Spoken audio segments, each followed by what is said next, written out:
Live. Everywhere. On netrootsradio.com.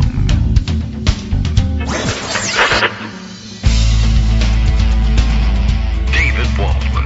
Kagro. In the morning. Now, here's David Waldman. Hey, good morning, everybody. How you doing? It's Monday, August 4th, 2025. Time to do this all over again. We're into August now. We're in August on Friday, but I forgot already that it was August. And now it's August 4th, the first Monday of August. I don't think that's a particularly big deal, but I don't know. We should make it into something, I guess. And, there's plenty to catch up on, of course, because it was the weekend, and that means I guess all the staff goes home, and Donald Trump screams things out the window, and the press writes it down, and now we have to untangle what any of that might have meant. There's lots to catch up on, and lots more still to do here. As a matter of fact, Greg Dworkin has lined up yet another Tom Lehrer classic for us, because there's like 50 million of them, and also it's an extraordinarily popular thing to do, it turns out. Probably got more correspondence from people about the Tom Lehrer segments than anybody, up to and including copyright claims being made through YouTube, copyright squatters trying to get YouTube to enforce somebody else's non-existent copyright in their favor against me for some reason. So anyway, it's not working, so that's pretty good news. At least we got that going for us, which is nice. And so we got a little bit more lined up for you. I am also becoming once again aware, like the aging person's problem of finding out that you have no idea who are people in pop culture that everyone is talking about. So that's fun too. I know who Sydney Sweeney is. I don't think I have really actually read what the ad says, but apparently everybody is up in arms either about the ad or just the fact that some other people are up in arms about the ad. And I really have I thought they were just making a wordplay pun about the word jeans, and that was it. But apparently it's deeper and more problematic than even that. So I don't know. Perhaps we'll get started, and I know a lot of you are probably just tuning in to hear the Tom Lehrer song. So we'll bring Greg Dworkin in with a flourish. Let's try the old newsreel thing. It's got a little march.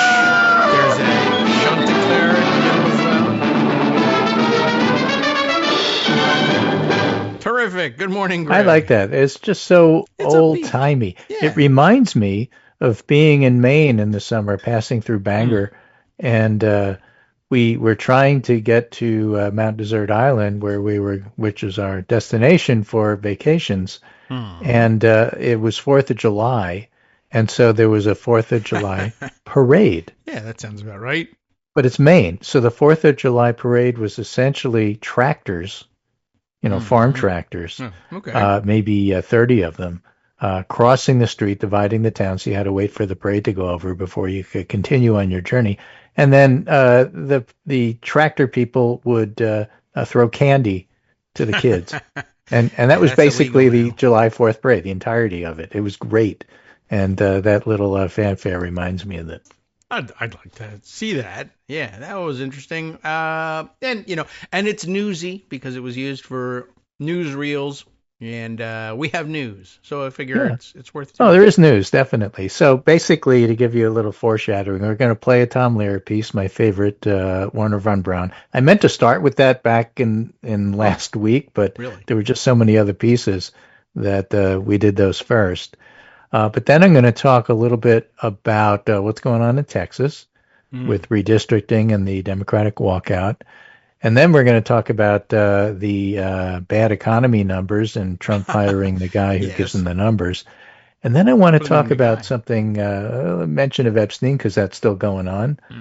Dan Pfeiffer piece about how what Trump is doing, trying to turn the page, isn't working. And then finally, what I think is a really interesting piece about Democratic fundraising and what a scam it's turned out to be and what to do about it. Oh, yeah. Oh, boy, did that get a lot of attention. And there's good news that comes along with that, by the way. Oh, all right. We'll wait for the good news. So we'll wait for that piece. That may be after the break. But let's start with Werner von Braun. All right, sure. That means I have to press a button, and I am prepared to do so starting now.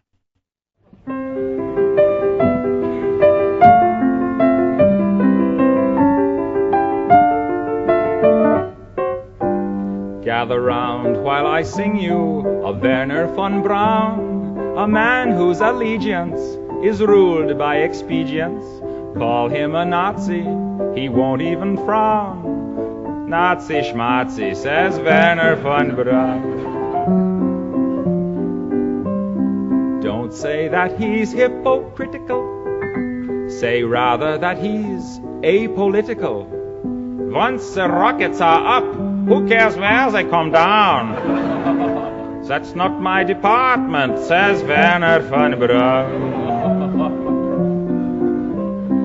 Some have harsh words for this man of renown, but some think our attitude should be one of gratitude, like the widows and cripples in old London town, who owe their large pensions to Werner von Braun. You too may be a big hero once you've learned to count backwards to zero. In German or English, I know how to count down. And I'm learning Chinese, says Werner von Braun. Well done. Is that not true for all of us? It's time to learn Chinese if you really want to compete with science and technology. I mean, that song was written 60 years ago, and it's still relevant today. Well, they've been at it for a long time. Amorality, the rise of China, it's all in there. It's all in a lot of his pieces. He's more predictive than The Simpsons. Yeah. All right. By the way, and I guess this keeps happening. People keep aging and dying. Another celebrity death announced the other day. Lonnie Anderson. From WKRP in Cincinnati. Yeah. What a wonderful show. It was fun, yeah. So I was thinking about, the theme song got stuck in my head a little bit. The theme song and also their very best episode, the Thanksgiving turkey bombs. Yeah, I think that's a classic for those of you kids who never saw it. Just go back and watch. It's probably on YouTube somewhere. Oh yeah, no doubt about it. And of course, making an extra round of circulation today. All right, well, not the top world news necessarily, but yeah, you see familiar celebrities go and got to take note. So, have you ever heard the idea that Democrats are really, like rank and file Democrats, are really annoyed with leadership because they never fight back? People do say that. Well, don't mess with Texas. All right. People say that too. Yeah. So let me read you some headlines here, and then we'll talk a little bit. What are they doing now? What they've done before. Texas House Democrats flee the state in bid to block GOP's proposed congressional map. The lawmakers' absence means the lower chamber won't have enough members to present to function. Oh, well. Stalling package of a draft map Democrats have condemned as a political power grab. That vote was supposed to be today. They don't have a quorum because the Democrats happen to be residing in Illinois, where the Governor Pritzker, invited them. For pizza. Well, every day for like however long it takes. All right. The maneuver undertaken, and this is from the Texas Tribune, the maneuver undertaken by most of the Texas House's 62 Democrats deprives the Republican-controlled chamber of a quorum ahead of a scheduled Monday vote. That's today, Monday. The 150-member House can only conduct business if at least 100 members are present. They've done this before. They left for 38 days over some voting rights stuff. Eventually, they came back. They sort of have to come back eventually. But this is important because it really highlights what's going on in Texas, while at the same time giving fodder for the Democrats who want to fight back in other states, like California, who, if they completely redistrict, could probably give the Democrats 9 seats. Well, think about that. Counteracting, Texas plus 2 other states in a draft choice to be named later, Yeah, and there are other states already lining up to do the same, sure, yeah. I mean, Republican states.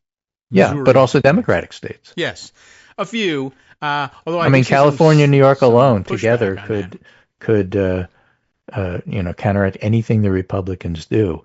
And see, the point is, as Shane Goldmacher writes in the New York Times, whereas voters are the immediate casualty in this escalating arms race, scary lawyer guy points out, the cool thing about politics in America is that one party is expected to work in a bipartisan fashion, and the other party openly admits that it's engaged in warfare. Yeah. Right? So totally, you have to play by the rules, and the rules are Democrats have to play nice, but they're tired of playing nice. Yes, and voters are the immediate casualty in this escalating arms race, reduced almost to bystanders as Republicans essentially admit to trying to determine the outcome of Texas races long before the elections are held. The result is a democracy determined less by public opinion than by raw political might. Yeah. And, squeamish Democrats are into the fight now. So it's really, really quite interesting. Even squeamish Democrats, I think, is the proper mainstream media phrase. Yeah. Oh, all right. Yeah, probably.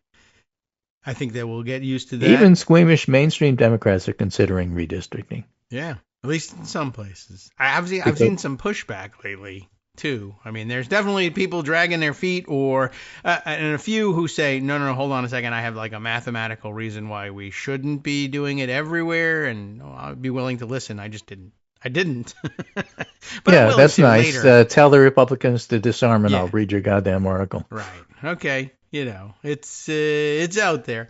But yes, New York and California ought to be, absolutely pursuing this. They've underdone it up to now. Quite right. honestly. Now, it goes on. All right. This is from AP today. Mm-hmm. Texas governor threatens to remove Democrats who left state over Trump-backed redistricting. Yes. Governor Abbott says he'll begin trying to remove Democratic lawmakers. By the way, he can't do this. He will begin trying to remove Democratic lawmakers from office Monday if they don't return after dozens of them left the state in a last resort attempt to block redrawn U.S. House maps that Trump wants before the 2026 midterm elections. The revolt by the state House Democrats in Texas are revolting, just many of whom went to Illinois or New York on Sunday, and Abbott is giving them less than 24 hours to come home, and ratcheted up a widening fight over congressional maps that began in Texas but has drawn in Democratic governors who have floated the possibility of rushing to redraw their own state maps. Their options are limited, but that's okay. They can still get around it. At the center of the escalating impasse is Trump's pursuit of adding 5 more GOP-leaning congressional seats. Basically, he's terrified he's going to lose the House. If he loses the House, he knows that he'll be impeached, and whether or not that impeachment is sustained by the Senate doesn't matter. What happens are the investigations. The impeachment committee, for example, the last time around actually did a wonderful job, and that's what he's afraid of. And that puts a halt to his authoritarian fascist program, which is absolutely fascist and absolutely he wants to do. The new congressional maps drawn by Republicans would create 5 new Republican-leaning seats. A vote on the proposed maps had been set for Monday, but it can't proceed. 4 years later, after the last time they walked out in 2021, the Democrats, Abbott is taking a far more aggressive stance and swiftly warning Democrats he'll seek to remove them from office.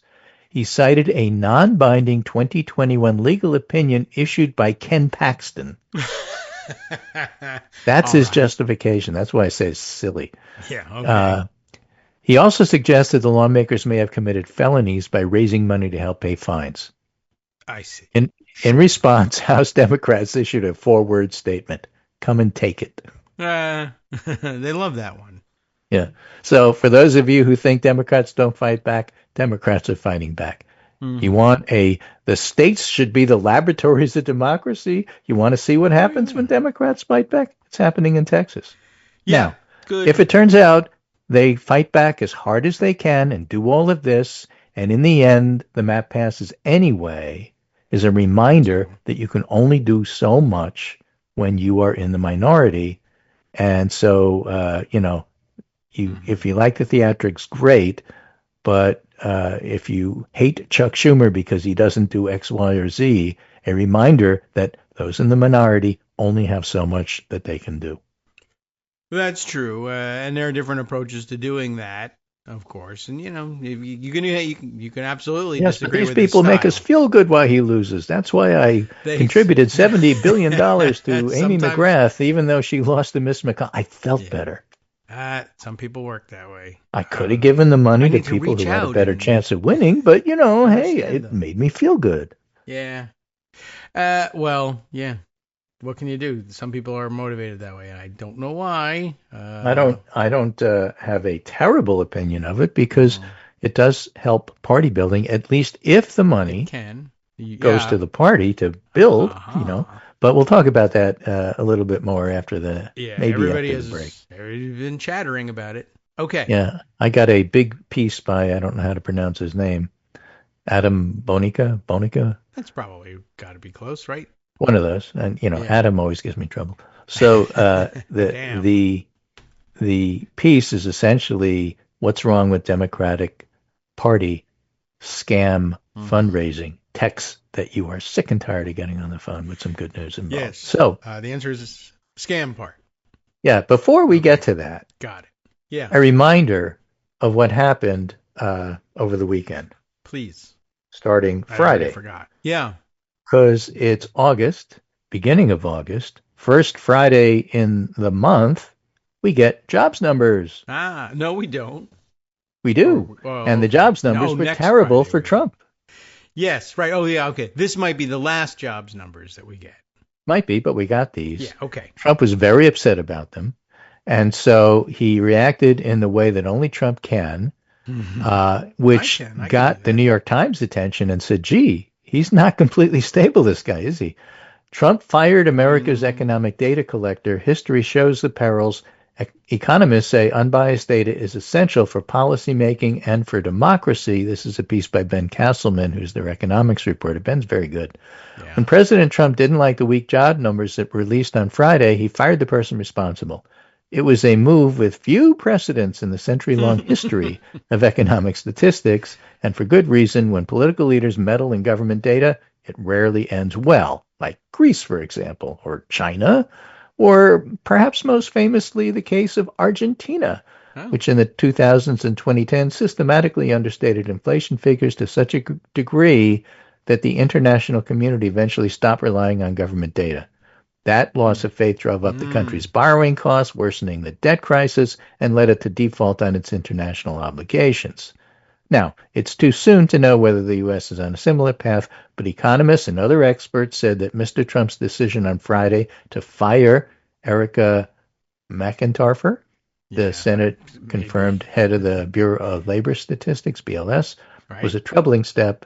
Janet Yellen said the firing was not what is expected from the most advanced economy in the world, the kind of thing you would only expect to see in a banana republic, and that's what happened. Yeah, banana republic.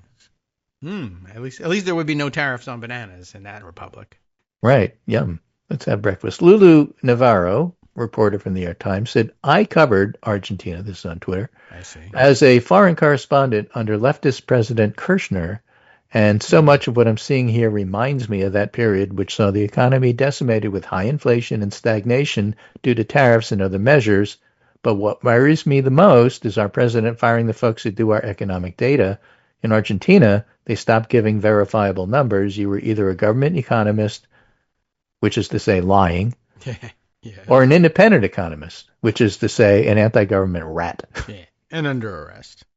Once economic data became unreliable or politicized, things really break down. In Argentina, they ended up with runaway inflation, a banking crisis, and a political crisis. It's not a left or right issue. Now, if you think stagflation is impossible, keep in mind the economy is growing at about 1% a year, which is pretty bad. Yeah. Very close to falling into recession where it's not growing at all. And if you try to get a mortgage on your house, it'll be close to 7%. Oh, dear. No, thanks. 1% growth in the economy, 7% loan to buy a house. That's what you call stagflation. Okay. Well, I was thinking the stag is the 1%. Deflation is the 7%. It's not the way it's supposed to work. Yet, inflation itself has a threat of rising because of the tariffs, which are now starting to hit Americans as they go back to school shopping. Yeah, right. And see what the prices actually look like. There have been efforts by companies to artificially keep the price rises due to the tariffs as low as possible, either by relying on stockpiling of goods that they are now running out of or other tricks, but they're out of tricks. And so now the price is starting to go up and people are starting to see it. And Trump can lie about the economy all he wants, but remember, a recession is when the next door neighbor is out of work and a depression is when you're out of work. Yes. This kind of stuff you can't hide. All right. Yeah, you can certainly lie about it, though. And you can lie about it, but you can't hide it. Thing to do. The other trick for hiding rising prices right around this time, as you mentioned, back to school shopping is here in Virginia and in a lot of states in the area, some tax-free shopping weekends that helped lessen the blow, possibly, I guess.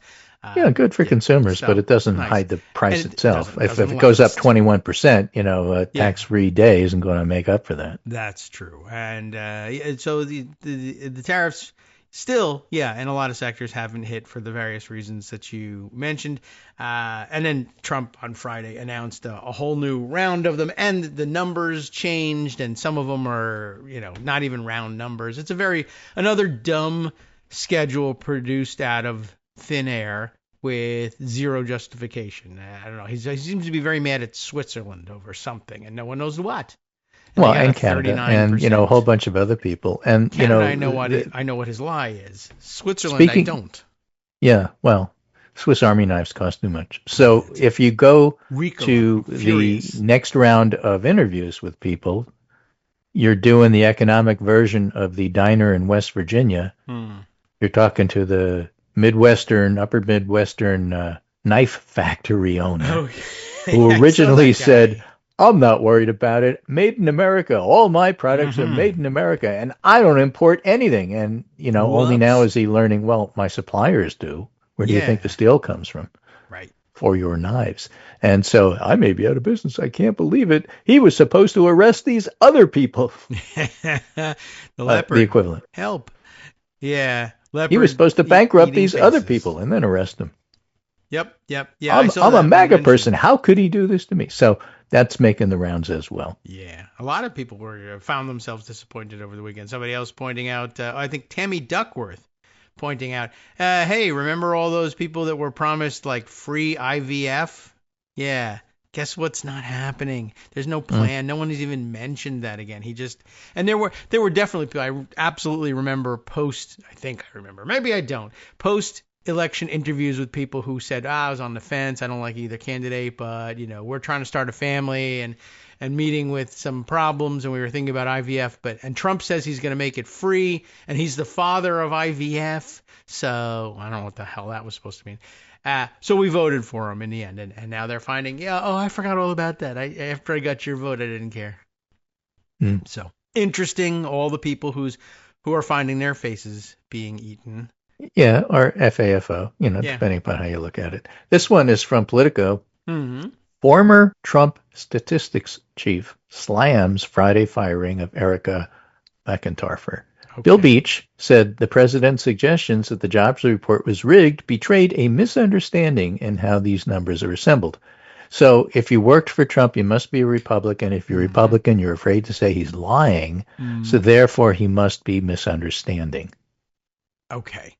That must be it. Nonetheless, this guy oversaw the head of the Bureau of Labor Statistics under Donald Trump in his first term. Oh. Bill Beach, who Trump tapped for the top job in 2017, said Sunday that the president's suggestions that McIntyre had rigged the jobs report betrayed a misunderstanding in data collection. There's no way for that to happen, Beach told CNN's Casey Hunt on State of the Union. The commissioner doesn't do anything to collect the numbers. The commissioner doesn't see the numbers until Wednesday before they're published. By the time the commissioner sees the numbers, they're done. So the person who reports the numbers isn't the one cooking the books. It just doesn't happen that way. The president also suggested McIntyre had led an effort to inflate job statistics to aid Harris ahead of the 2024 election. Wow. What?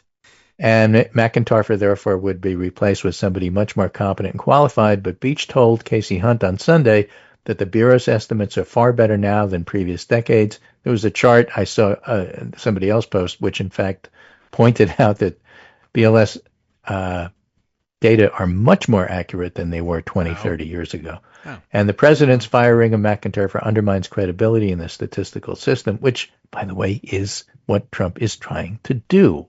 Yes. Suppose they get a new commissioner and this person are just the best people possible and they do a bad number. Everybody's going to think, well, it's not as bad as it probably really is because they're going to suspect political influence. Mm-hmm. Even if, they pick somebody super good. Nobody trusts them anymore. Larry Summers, who led the Treasury Department under Bill Clinton, told ABC's George Stephanopoulos on Sunday that the firing is the stuff of democracies giving way to authoritarianism. This is way beyond anything Richard Nixon ever did.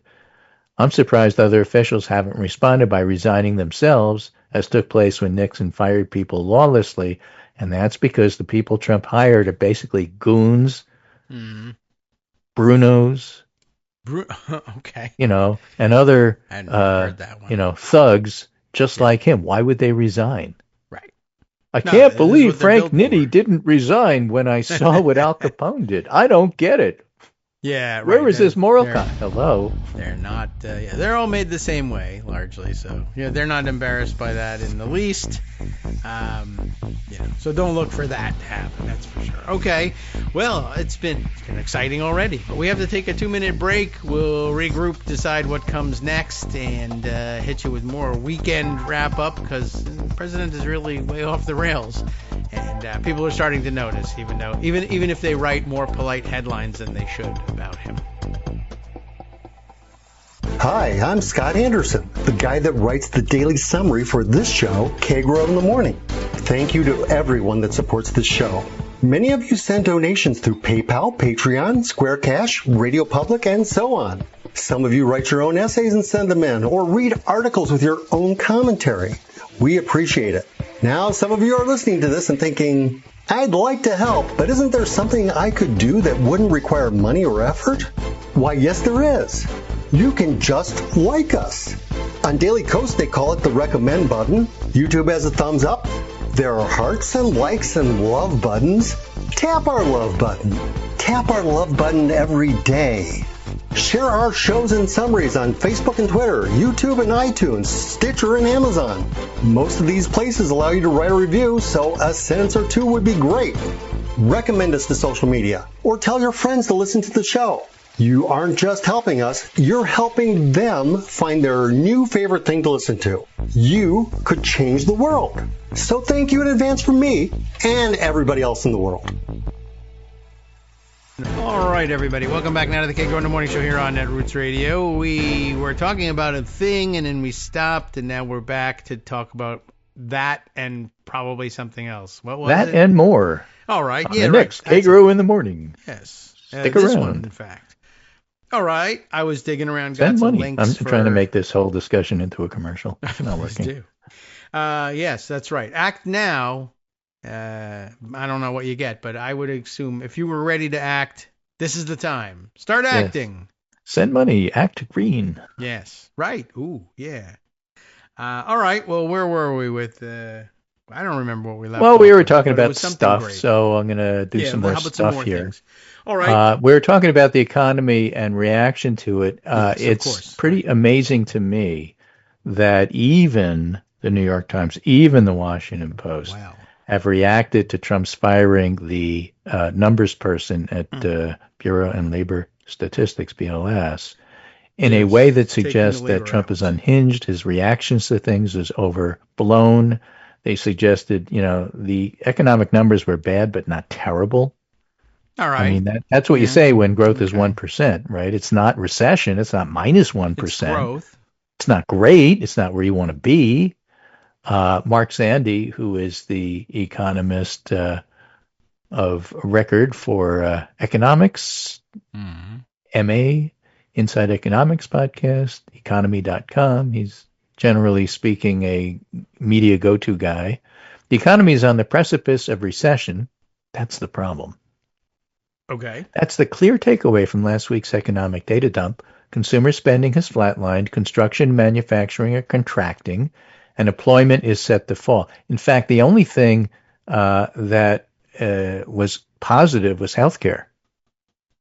Everything else, manufacturing, construction, everything else is like tanking. Okay. I'm not even sure if being positive in healthcare, does that mean we're getting charged more, though? Yeah, we're getting charged more and we're aging. They're making more money. And they're firing all the people who take care of you, so you're screwed anyway. Oh. The employment is set to fall, and with inflation on the rise, it's tough for the Fed to come to the rescue. Unemployment remains low, but that's only because labor force growth has gone sideways. Foreign-born workforce is shrinking, labor force participation is declining, economy-wide hiring freezes are now going to start showing up. All those Northern Virginia people who lost their jobs in the administration, only now is it starting to make its way into the statistics of job losses. Yeah. Okay. It's no mystery why the economy is struggling, increasing U.S. tariffs and highly restrictive immigration policy. The tariffs are cutting increasingly deeply into the profits of American companies and the purchasing power of American households. Fewer immigrant workers means a smaller economy. So basically, he didn't say it in so many words, but we're talking about stagflation. Okay. Well, now, this is Washington Post. Economic fears of investors are here, fed by Trump's reactions. Here they are. Ambitious policies, erratic approach dominate outlook. I said the mainstream media is starting to note that Trump's somewhat erratic.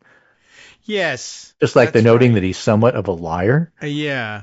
Somewhat of a felon. They said the New York Times said something about, I forget what they were reporting that he was lashing out about, and it said revealing his volatile side. Oh, the firing of the that must have been person. I mean, that just triggered all of the media to say, hey, wait a minute. This doesn't make any sense.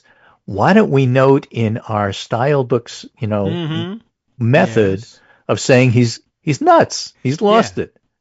Right. Trump is somewhat erratic. I mean, well, that was Trump is volatile. People, that's right. People, when they said volatile side, then people were like, "Are you saying that there's a different side of him, and this only now we're seeing the volatile one?" Well, what Trump seems to misunderstand something he said. Oh, yeah. You mean he's lying? Right. That's your fancy way of saying he's lying, right? That's your style book. You're right, sure. I don't think that's probably how they're dealing with the 1,500% price cuts and prescription drugs. Well, he misspoke. He misunderstands. Right. The other thing is, and I likened this to a successful stealing of a car. You successfully broke in and stole the car and then drove it over the cliff. And because you were successful at stealing the car, it's a win. That's right. It's so crazy. He might have jumped the canyon. It's so crazy. It might have worked. But the point is, exactly. He took So the car. Trump's on a winning streak. What winning streak? What are you talking about? Well, he was able to browbeat Republicans in doing what he wants. So frickin' what? How about looking at the actual policies? You think Alligator Alcatraz is a win? You think pushing the economy toward recession is a win? Yes. You think that Europe and other countries who basically flatter Trump, remember, you have to work in things like basically and fundamentally when you talk. I see. That's the verbal tics that we all use to get by. So fundamentally, the Europeans lie to Trump and say, yes, we'll sign your deals, even though there are not actual deals. These are commitments on paper to discuss further what's going on. He tried that with Japan, and Japan said, I don't agree with anything you just described. We're not doing what you said. Yeah. But these are wins. Because why? Because they want access. Yeah. And they announced them as the White House says, here's a list of some wins. So they write wins. Oh, it's a win, But so today, that's why it's so striking when they write something like this. For months, the U.S. economy appeared to be weathering the disruptive effects of President Donald Trump's trade and immigration policies. Or the way I put it in the Pundit Roundup is nobody saw this coming except everybody. All right. Because everybody knew how he was going to react to bad news. For months, the U.S. economy appeared to be weathering the disruptive effects of President Donald Trump's trade and immigration policies. Not if you look deeply in it, but that's what they wrote. But over the course of 72 hours, the sunny outlook darkened as the latest government data this week showed the president's revolutionary remaking of the world's largest economy had hit a snag. Friday's disappointing jobs report revealed a labor market that's much weaker than the White House or Federal Reserve understood. Of course they understood it. They're lying about it. Don't you get it? Inflation, the voter irritant that helped return Trump to the Oval Office, is proving stubborn, and consumers are growing more cautious with their spending.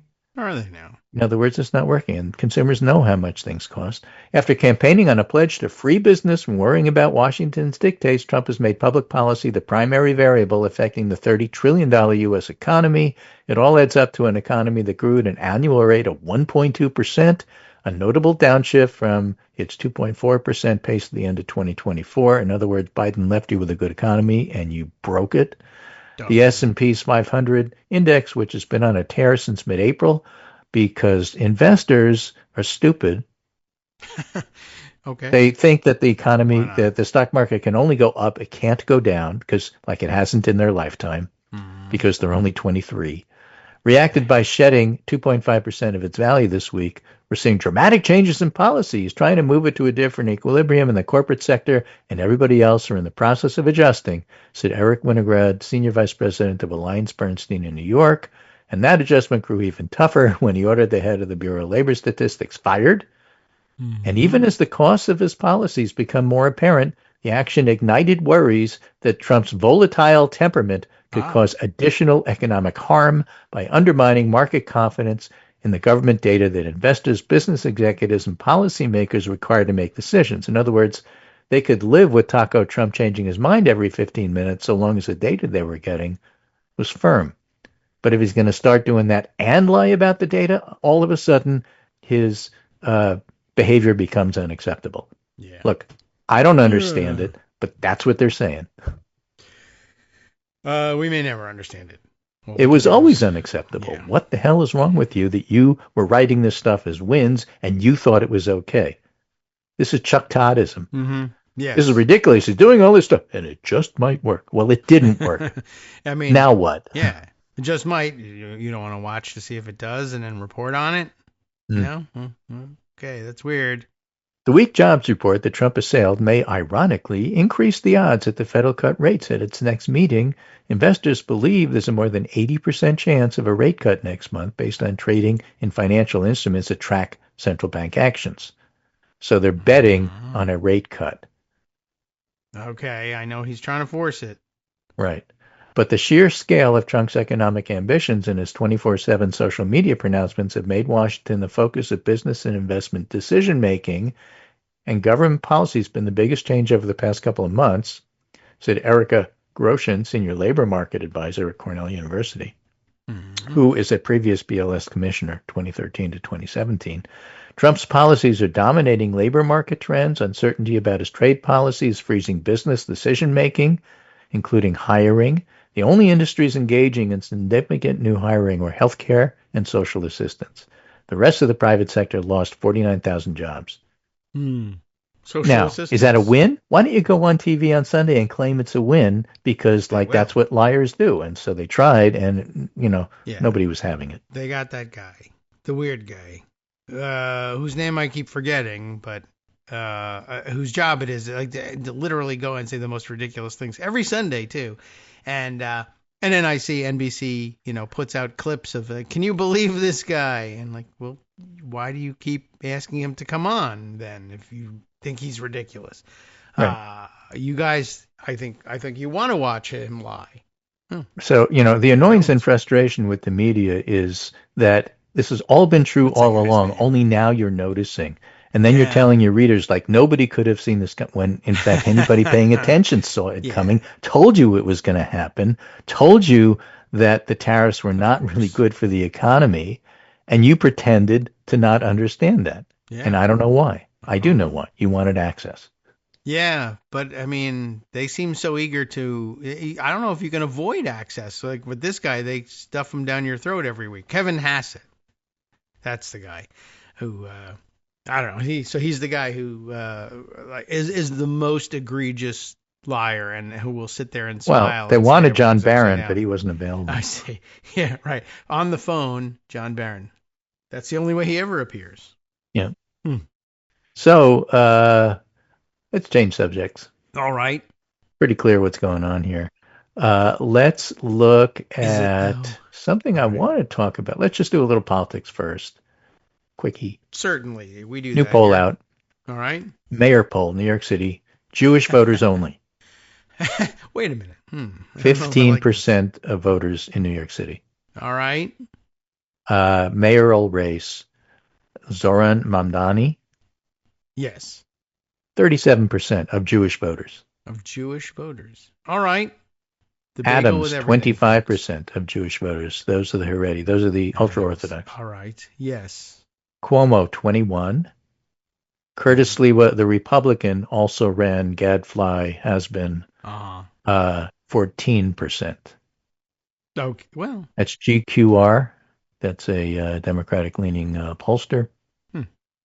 GQ. And the story appears from the Jerusalem Post via Yahoo News, so that you get a free look at it. Huh. Jews prefer Mamdani to other New York City mayoral candidates, but worry about safety under him, poll finds. He's polling the largest share of Jewish voters at 37%, with the rest dispersed between his competitors, according to a poll conducted by GQR. Jewish New Yorkers support Mamdani more than any other candidate, but they strongly disagree about how he would shape their future. Now, Mamdani Jewish supporters aren't worried. Okay. Jewish voters who don't support Mamdani are, which is why they don't support him. Still, despite that, and there's a generational split, but despite that, Mamdani is still pulling the largest share. Okay.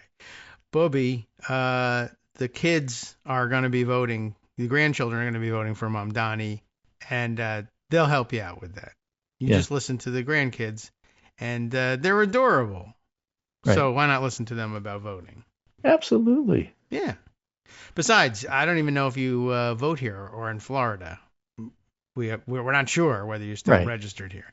But it's the old Sarah Silverman thing, you know. If you go to Florida while you're there, tell Zadie to vote for the Democrat. Yeah, exactly. The results largely align with a poll by Zenith Research and Public Progress Solutions earlier this week, which had Cuomo ahead of Adams, but still showed Mamdani holding a significant lead without a majority of Jewish support. Public Progress Solutions is run by an ally of Mamdani, while New York Solidarity Network campaigned against him in the primary. New York Solidarity Network, I think, is a Jewish organization, but not anti-Jewish. The new survey explored Jewish voters' sentiments about anti-Semitism, Israel, and their concerns. Among the 800 people surveyed, 74% said they worried about anti-Semitism, but they differed on where the threat came from. Half said they believed Mamdani was anti-Semitic. Those are the ones not voting for him. And all of his Jewish supporters disagreed. Well, sure. Isn't that surprising? They also diverged on the overlap between pro-Palestinian slogans and anti-Semitism. 3 in 5 Jewish voters said the phrases globalize the Intifada and from the river to the sea, Palestine will be free are anti-Semitic. Mamdani, a vocal critic of Israel, has come under fire for declining to condemn the former slogan. And I have to add, a slogan he has never used. Okay, well, yeah, so that's, unlikely that he'll be wanting to address If you want an excuse to condemn him, you can say you didn't condemn it enough. But he already has. He said, I reject it because I understand what kind of divisiveness this causes. I don't know what else you want him to say. I don't think that if you don't accept that, it's because you simply don't accept you're him. not going to accept it. And you're not going to change. Right. But it's not based on fact. Yeah, I mean, he's saying what he's supposed to be saying. Listen, I understand that. I want him to say what he just said that I already asked him to say, and I don't, fine. Say you don't believe him. That's okay. But don't say he didn't say it. What you really want is you want him to say the thing he didn't say and won't say because he doesn't believe it. But I want you to say it because I heard that you did say it. And if you say it, then I'll finally be right about you. And I'm also on the other hand, yes. Jewish voters said they were basing their votes primarily on local matters. 76% said they based their vote on issues like affordability and crime. kitchen table issues. Crime is so With only expensive now. 17% centering their future mayor's views of Israel, the Jews who supported Mamdani were most motivated by his promises to tax the wealthy, build affordable housing, and focus on mental health offices rather than police to prevent crime. Mamdani's stance drove 17% of Jewish voters, and in comparison, 62% of all Mamdani voters said they're driven by his pro-Palestinian advocacy, according to another recent poll by Institute for Middle East Understanding Policy Project. There's a mouthful for you. Okay. They believe their future is in danger. 58% believe the city will be less safe for Jews under Mamdani's leadership, including a large contingent of older voters. So if you have a campaign trying to scare people, especially older voters, about Mamdani, it's working. He's going to win anyway. Always works, so yeah. it'll be interesting to see what happens then. You'll be very scared, but then Well, get but bored then, being scared. if things work out, you won't be, and that's Right. Well, you'll get how you bored of it break eventually. propaganda. First, you have to win, and then you have to counter it. Yeah. It's not the other way around. Mm-hmm. You can try and counter it, but if you don't win, obviously everybody's going to say, well, it wasn't successful. If you win and you counter it, he's going to win. and it doesn't work, then you could say it's unsuccessful. But And first you you're have to win. worried, he's going to win, and if you're worried about crime, he'll come and sit on your stoop and wait and make sure everybody's safe. And he'll eat falafel. Yeah. Right? I mean, and everybody will come and he'll have a party, and it'll be right. great. Sure. He'll Because bring one some thing about this food, guy, he's tall picnic, and he's skinny and he's always eating. And, Yeah. that's how you win New York City elections. burning calories. Every single one of his ads has him eating street food. Yeah. Now, if you want to campaign against him, like that, he's constantly eating, he doesn't gain an ounce, son of a Right. bitch. Now, That's from personal legit. experience, the one thing that would really win me over Yeah. is an ad where he's eating Italian ices from a street vendor. That's That's what you do in summer when it's hot. Yeah, right. Though it's iconic, I would not recommend being on film opening a fire hydrant. Don't do that. No, don't do that. Let the But fireman do it and then show up in a bathing suit. But right. But Yeah. Buy Italian ices from the Muslim street guy oh, okay. and then eat it. Yeah. Look, the whole street. I love the street food thing. It's fantastic. It's wonderful. Right. If it's fall, then you do chestnuts and yeah, donut and pretzels. right. But in summer, you do Italian ices. And how about suing pierogi makers? Would that be good? No. No. Okay, that's out. That's out. All right. That's Dershowitz. It's not going to work. Don't do it. All right. All right. I hope you So I heard just that story. thought I'd If you didn't, I'll update tell you with about what's it. going on there. Yeah. And then finally, what I think is in many ways an important story and one that's close to my heart. As you know, I often rant against Democratic consultants. Yes, sure. Well, here's an example. Yeah, I know the one. Okay. By Adam Bonica. Uh-huh. The Mothership Vortex, he writes, an investigation into the firm at the heart of the Democratic spam machine. If you have an iPhone and you get texts or any other Android or whatever, and you get texts like every 15 minutes asking for money from somebody you never heard of and some people you have, but you don't really believe it's them, this is what he's talking about. I'm going to start texting people. Yes. How a single consulting firm extracted $282 million from a network of spam packs while delivering $11 million to actual campaigns. This digital deluge is a familiar annoyance for anybody on a Democratic fundraising list, which is to say anybody who ever contributed to any candidate. Yeah, if you do It's a relentlessly cacophony of bizarre texts and emails, each one more urgent than the last, promising that your immediate $15 donation is the only thing standing between democracy and the abyss. You know, let me just give you, this is just from my phone. Yeah, all right. Go ahead. The last day. Okay? Yeah. Neo-Nazis stormed the grounds of the Democracy Rally I was slated to speak at in Concord, New Hampshire. They beat up a bystander. This is Christian Urrutia, Democrat running in New Hampshire's 1st Congressional District. That's interesting. Basically, send money. Yeah, and I think it's interesting because the rest of my day yesterday was seeing videos of people kicking the neo-Nazis out of the area. So Right. that's interesting. Next That's one. I'm just reading it, in Yeah. order they come. The next Sure. one. Jaws on the floor. After Trump unleashed a phony investigation into Act Blue, something miraculous happened. Click here. Well, okay. Next. No, don't click. Representative James Tallarico requests joining the fight to stop Donald Trump redistricting power grab here in Texas. Okay. Send money. We're concerned about that one, but yeah. Okay. Next, it's Barack Obama's birthday. Spots are going fast on our huge card for him. Sign quick. Oh, you'll never get me with a sign a card thing. Forget it. Right. Next, Oh my losing God, this please. 2025 court race will cost Democrats the 2026 midterms and 2028 presidential. Oh This my obscure God. 2025 Pennsylvania Supreme Court retention election has massive implications. Time is of the essence. Send money. Okay. Well, it might have massive implications. Next, below is the language. It will be the blueprint for how we beat Citizens United. Now, keep that in mind. This is one of these Citizens United things. Right. All right. And the next 10 Mm-hmm. include one notice that FedEx is about to deliver something, and it's actually real because it did come. And the other 9 well, are very similar. So that's what it's talking about here. Okay. And the main rationale offered for this fundraising frenzy is that it's a necessary evil, that the tactics, while unpleasant, are brutally effective at raising the money needed to win, but an analysis of the official FEC filings tells a very different story. The fundraising model is not brutally effective. It's a financial vortex that consumes the vast majority of every dollar it raises. Now, we all have that one obscure skill we've inadvertently maxed out, like you, David, are an expert on House policy and procedure. Yeah. Oh, all right. Yeah, I see Right? what you mean. And Bonica writes, mine happens to be navigating the labyrinth of campaign finance data. So after documenting the spam, I told myself I'd just take a quick look to see who was behind them and where the money was going, and that immediately pulled me in.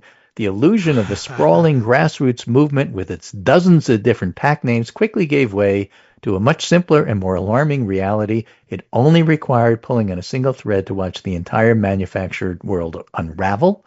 What emerged was not a diverse network of activists, but a concentrated ecosystem built to serve the firm at its center, Mothership Strategies. Sounds very upright and honest. To understand Mothership's central role, one must understand its origins. The firm was founded in 2014 by senior alumni of the Democratic Congressional Campaign Committee, Digital Director Greg Berlin, Deputy Digital Director Charles Starnes. During their tenure at DCCC, they helped pioneer the fundraising model that now dominates Democratic inboxes, a high-volume strategy that relies on emotionally charged, often hyperbolic appeals to compel immediate donation. The model, sometimes called churn and burn, prioritizes short-term revenue over a long-term donor relationship.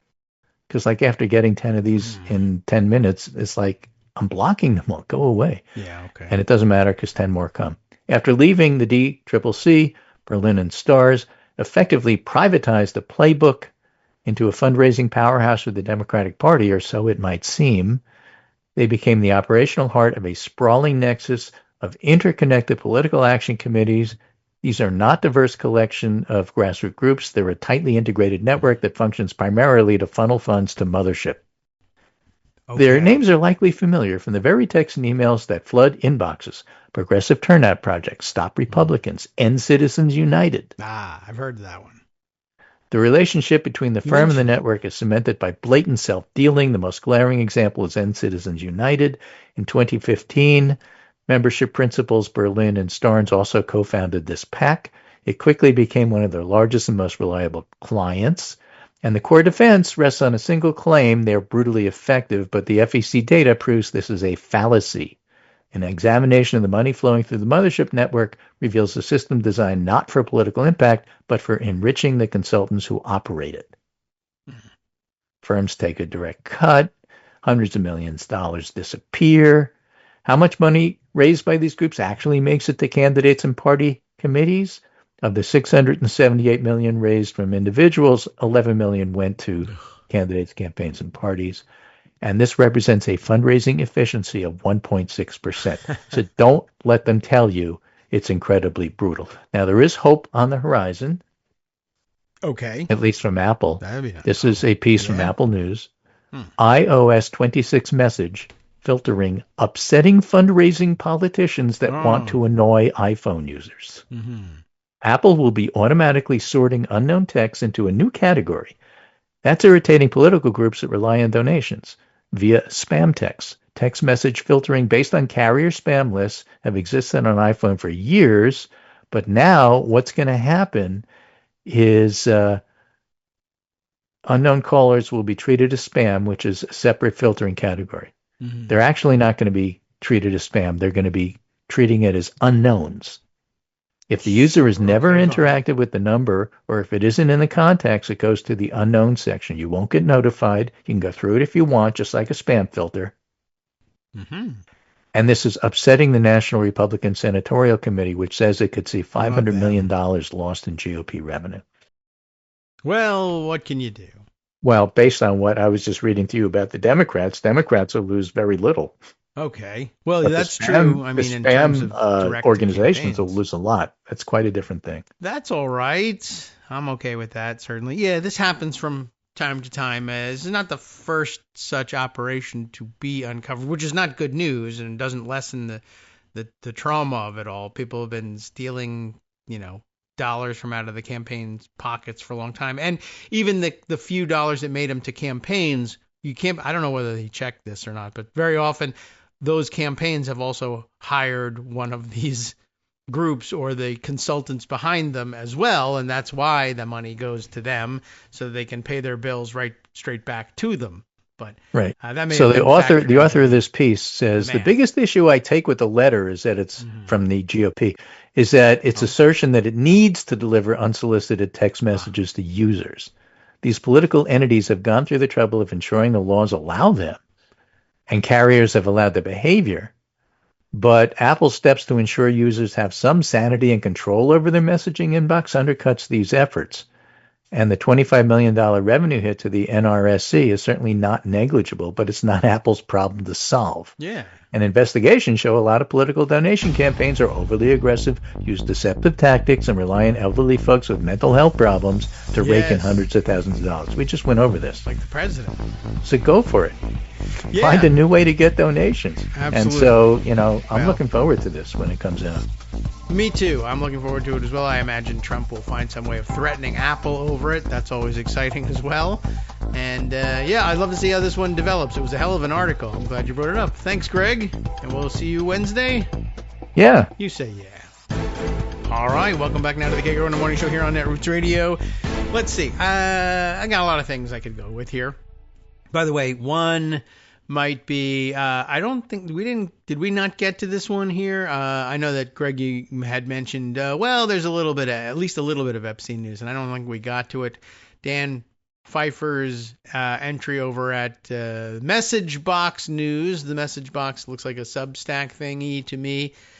And maybe it is, maybe it isn't. I don't know. Let's see. If I had to go to click on the sign-in button, what would it say? Forget it. It's probably Substack. Anyway, he had a piece here. Let me see what this is about here. Trump is attacking Obama to distract from Epstein. It's not working. Okay, I think that's been relatively obvious. New data shows that even Trump's most loyal media allies aren't taking the bait.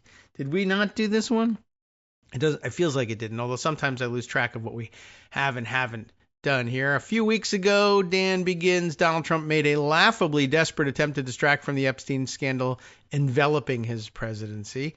Either by explicit or implicit direction, Trump had his director of intelligence, we definitely heard this story, but we haven't discussed it enough. His director of intelligence concoct a report that accused President Obama and his aides of treason over the Russia investigation. We got to get to this. In Trump's first term, the specific allegations undergirding the accusation are almost too confusing and ridiculous to enumerate, but they boil down to the idea, and I have Charlie Savage's overcooking of the idea, so we'll get into the nitty-gritty of it, I guess. But they boil down to the idea that Obama and his aides cooked the intelligence that said Russia interfered in the election on Trump's behalf. Now, mind you, by the way, I'm going to add here that Trump is trying to tell you that Obama cooked the books to make it look like Trump was guilty in the Russia hoax, as he likes to call it. And he's telling you this as you're watching him cook the books on labor statistics. So, you will need no convincing. But I don't know. I don't know. Maybe this is something you can pull out in a discussion with an independent voter who's wavering somehow over Donald Trump. I don't know if you can convince anybody whose face has been eaten or not. I don't know if they can hear you if the ears were also eaten as well. But anyway, yeah, the idea that, well, no, the real cooking of the books is the other guy who's been out of office for 10 plus years and right, sure, whatever, pal. Anyway, even Trump, well, not 10 plus years, but a long time. Even Trump, Dan continues now, must have known that the most serious people would never take these allegations seriously. However, his goal wasn't to persuade the New York Times, although it's kind of easy to do, or win over Trump skeptical voters. It was to provide some red meat to the MAGA media and right-wing influencers so that they would have something other than Trump's refusal to release the long-promised Epstein files. I'll pause again because it gives me another thought, and this is how we read stories here. But as we were talking about earlier, the story about rank-and-file Democrats believing that the Democrats don't fight, a parallel complaint, I would say. It has to do with media and, the fact that mainstream media tend to be just by default Republican sympathetic for some reason. And we're not always entirely sure what it is, but so far the dominant theory is they like Trump and want him to win, right? So there's that one. But there are others. But also people pointing out, once again, the existence of the giant right-wing media machine that not only has its own professional or what's supposed to pass for professional, polished-looking media outlets, either, at the top of the chain there, Fox News, which, it has even fooled members of the rest of the members of the media into believing that they are a legit media organization, or the ones that are just thinly veiled to look like they're literally just propaganda operations with the trappings of news. Put the people in suits, put them behind a desk, we'll film them talking about things with graphics behind them so that'll look like news. Brilliant strategy in its own right. Although, if you look far enough back to the origins of Fox News, that was actually the plan for Fox News. And then they accidentally became regarded as a network. It hasn't happened yet for One America News or whatever else the other ones are. Let's see, Newsmax and Right Side News and things like that. They're still basically recognized as cheaply produced bargain basement video news release level stuff. Although some like cable and satellite operators put One America News on the, and I guess that's supposed to make it look to old people like it's real news. But then there's also the vast network of right-wing influencers, podcasters, yada, yada, whatever you would, whatever others you can shoehorn in there, some of whom are outright political broadcasts, type material, or just people in the basement, or more frequently in their cars now for whatever reason. But that they prop that up. Whereas, here on this side, we labor having to, every day say, please, everybody subscribe so we can get 200 people together to actually support the show. And remember, I know for all the hawking and yelping about it that I've been doing, we're still looking for 200 out of 1,000 people who are regular listeners, apparently, to actually pony up, and we're still not there. On Patreon, we haven't cracked 160 paid subscribers yet. Still teetering on the brink there, because we go up, we go down, we lose people along the way, we add people. Our latest boost, we can use that as an excuse to interrupt Dan Pfeiffer. Please be quiet for a minute. Wesley Blickenstaff, a current supporter who has doubled back to join one of the brand new tiers, I think, that I put out there for people to sign up for. So if we can't get more people, we can at least get people who have been subscribers for a long time. We absolutely appreciate every every dime, every penny of all of this makes this even, it's that much closer to being possible to actually not lose ground every time we put one of these shows together. But if you joined a while ago and you've been sitting at the default $5 a month subscription rate, please do consider what all these others who we've mentioned in the last couple of days have done. Consider stepping up to one of the other tiers that we've put out there for you, some suggested price points. And it makes a big difference. And of course, it reminds us that you're out there and we get to say your name on the air. And that's kind of fun for everybody, I think, anyway. But if you want us to say a different name, by all means, leave us a message about that so that we can credit you properly. But yes, millions of these dollars that are hoovered up on the Democratic side and go to the two consultants whose names I guess I had never heard before. Do you know who they are? Do you know what they do? Do they give you any value added for your dollars? I don't know. But I guess they're just sitting on those dollars or vacationing on those dollars. And at least over on the right-wing side, although they're also all sitting on piles of money like the dragon from Smaug from Lord of the Rings or whatever, The Hobbit. They also are handing the money out hand over fist. Of course, so are the Russians. And sometimes you can't tell the difference between the two. But these vast networks of revenue sharing that goes out to these people makes a big, big difference. So when they say it's to provide red meat to some of the MAGA media and right-wing influencers, two things happening there. One, they're supporting that media network. And two, and this is a big difference at the level that, normal people and Democrats are supposed to care about. Among the rank and file members of Congress and elected officials from the two parties, Republicans are 100% confident and happy to quote their right-wing news, quote-unquote news-osphere, I guess, no matter how crazy, no matter how wacky, no matter how openly fascistic or sympathetic to neo-Nazism, they're absolutely willing to do that.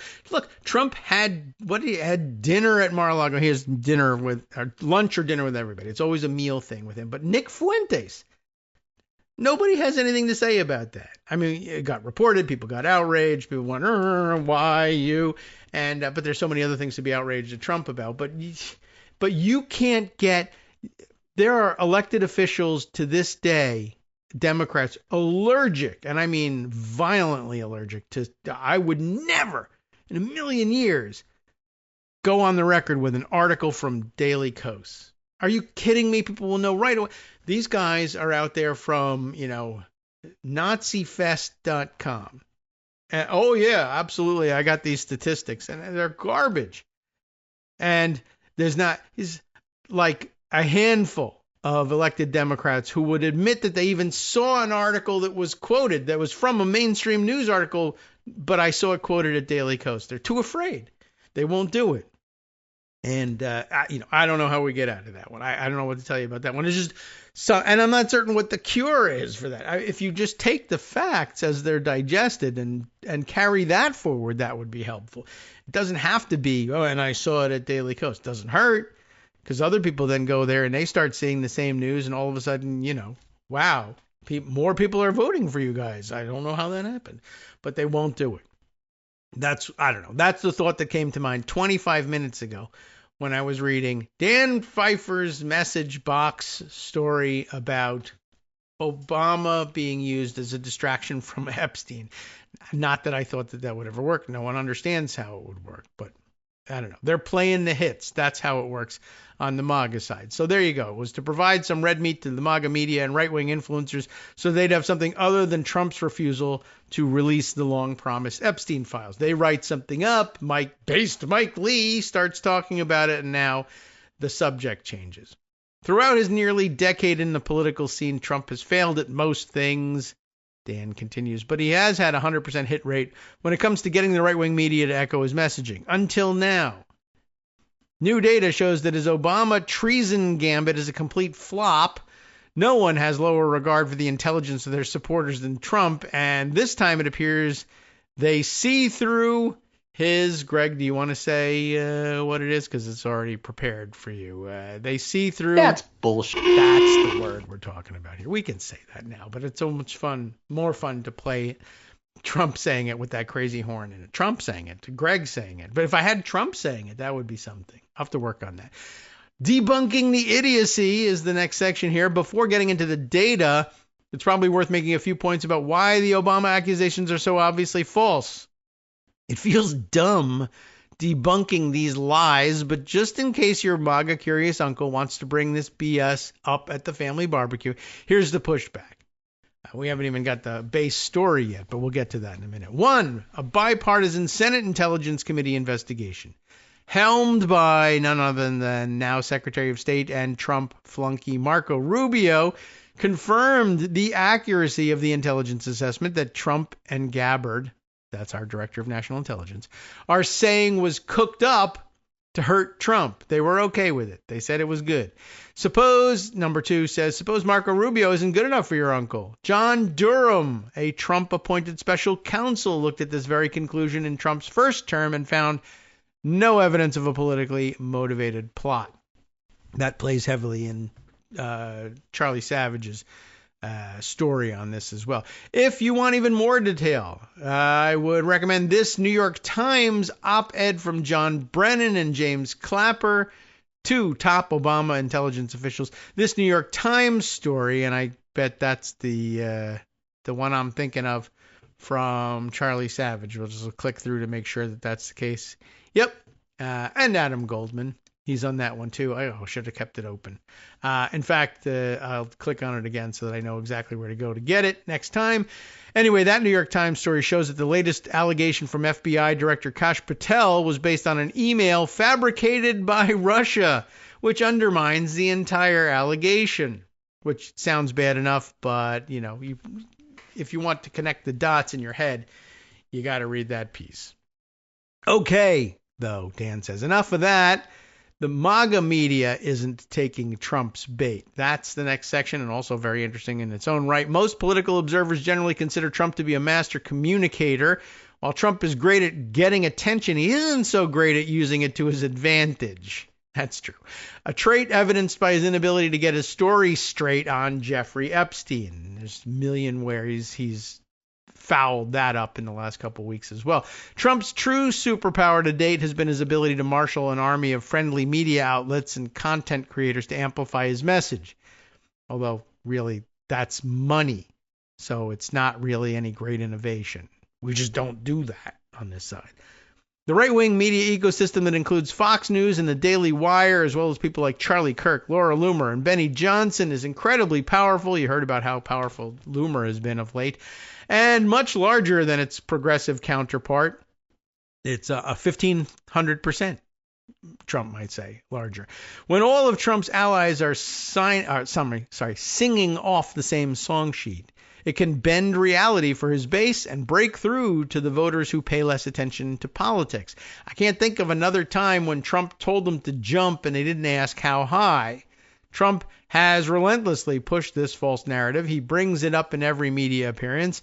He's posted AI-generated videos showing Obama getting arrested in the Oval Office, and one where Obama is driving O.J. Simpson's infamous white Bronco, although I would point out to you that that video that's made, they use a picture in the cop car is chasing the Bronco. The lead cop car here is a smiling Trump head driving this cop car. And then they have a J.D. Vance one, but they used one of the meme J.D., weirdly fat J.D. Vance with long curly hair ones. They didn't even realize, I don't know whether they realized, or maybe they're telling you that MAGA influencers think J.D. Vance is a joke, which you should keep in mind every time somebody mentions impeaching Trump and people say, yeah, but then you get J.D. Vance. And I keep saying there's no way J.D. Vance, that, is charisma-less blob that he is, how he's going to take over a Trump cult of personality. I have no idea. And I think MAGA influencers are trying to show you that they likewise have no idea. By the way, breaking news from Patreon. How do you like that? Once again, you people are only encouraging me here. Kim Garnett is our latest. And guess what? I think we know who that is. And I probably should have asked whether they wanted to be identified that way or not. But a longtime supporter of the show. And I'll ask later on whether it's okay to identify them in their and link the real name with the social media profile. So we'll keep that one quiet for a moment. But yes, stepping up to say, I'll be the latest one. I like to play this game. I should hold the show hostage. I'm not going to go forward with any stories until at least one of you signs up for either one of the new tiers or becomes a new supporter. And thank you very much. I can't say enough how much I appreciate it and how much fun it is to know that there are people listening and saying, yeah, I'll do that. Why didn't you ask before? I don't know. It seemed mean to bother you with these requests, but so much money is going into the other one. Hell, so much money is disappearing into the Democratic ones, as we learned earlier today with Greg, that it seems fair to say we should be supporting this show. All right, well, anyway, back to what Dan Pfeiffer was saying, which is to say that even the MAGA media is not buying this one. It's not working. 3 new studies show. No, this is very democratic. We're going to find this one out. It can't be about vibes. We got to have 3 new studies, which show that Trump's new Obama conspiracy theory is barely making a ripple. Thank God. Kyle Tharp, a longtime Democratic strategist who writes the Chaotic Era newsletter, found that there's been a massive drop-off in right-wing accounts mentioning Obama. Resonate, a Democratic organization that tracks which stories are breaking through online, found something similar. According to a report in their What's Resonating newsletter, on July 30th and 31st, right-wing accounts posted more about Sydney Sweeney than Obama. Doesn't surprise me. Even Fox News, Trump's most loyal media ally, has significantly reduced its Obama coverage, according to Media Matters data. And I imagine as younger voters grow up, very young voters grow up, they say things like, who's Obama? Just as I say things like, who's Sydney Sweeney? Or I actually knew that one, but some of the other ones, for instance, I'm always asking, and they may be asking the same thing. The fact that Trump hasn't been able to get traction from his media allies on this story is a significant development. Why is Trump failing? Because he sucks ass. But that's not what Dan is arguing here. He's got a more scientific approach. Trump and the Republican Party have some tools to put the Obama lies back in the news. The Department of Justice has appointed a strike force to look into the, quote, allegations. And that's where we are here. Congress is likely to do an investigation of their own because they're Republican, which could include public hearings. But for the time being, Trump is face planting, and here are some of the reasons why. Maybe some people remember Benghazi going nowhere, but there's still some people who believe in that. But here are some of the reasons why Trump is failing. Bullet pointed. First, the allegations are so obviously dumb and so clearly refuted by the mountain of evidence that even Trump's most credulous media allies feel dumb following him down this rabbit hole after he broke his promise on the Epstein files. That's a good one. Second, usually Trump fired up his allies to change the subject from something of great interest to the traditional media, and Trump's opponents, very fine people, January 6th, trusting Putin over his own CIA. Not even certain I understood this point, but this time he's trying to distract from something in the Epstein files that they care about. Third, even the right-wing audience is bored of Russiagate. The Russia investigation is nearly a decade old. These content creators like Trump, but their audiences gave them power and money. If posts or videos about a certain subject don't generate engagement, they will move on to a subject that will. The Obama stuff seems to be a dud even with the online MAGA base. And lastly, Trump is a lame duck. His time on the political stage is coming to an end, I hope. Some of the MAGA media is starting to think about what their business and influence looks like in a post-Trump GOP. Yes, that's probably true. Maybe this is just a blip that is specific to this story, but it's also possible that Trump is beginning to lose his iron grip over his media allies, although a typo here. It says iron group over his media allies, but I couldn't even accidentally say that one. All right. Yeah. And now for a more serious take on this, by which I mean very serious news, people.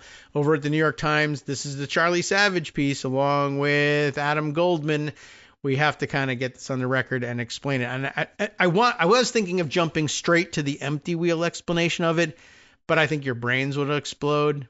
you got to have been following you got to get the players and a scorecard before we're able to understand where Marcy is taking these things. This is the more basic story. And by more basic, I mean in-depth and intricately detailed. Clinton plan emails.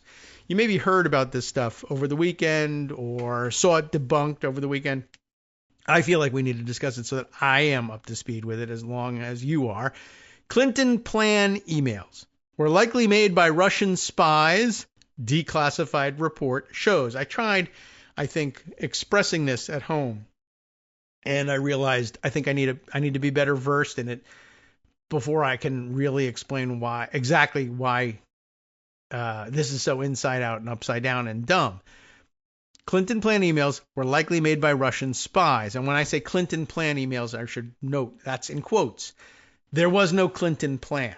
That's what's going on here. An annex to a report by Special Counsel John H. Durham was the latest in a series of disclosures about the Russia inquiry as the Trump team seeks to distract from the Jeffrey Epstein files. So what are they trying to do? What are they trying to use to distract? The Trump-era special counsel, who scoured the Russia investigation for wrongdoing, gathered evidence that undermines a theory pushed by some Republicans that Hillary Clinton's campaign conspired to frame Donald J. Trump for colluding with Moscow in the 2016 election. Information declassified on Thursday shows what's going on here. You remember John Durham. That was Trump saying, well, oh yeah, we're going to investigate the investigators. Remember, he won the election in 2016. People still wanted to know, was there a Russia connection? Mueller investigated, everybody investigated.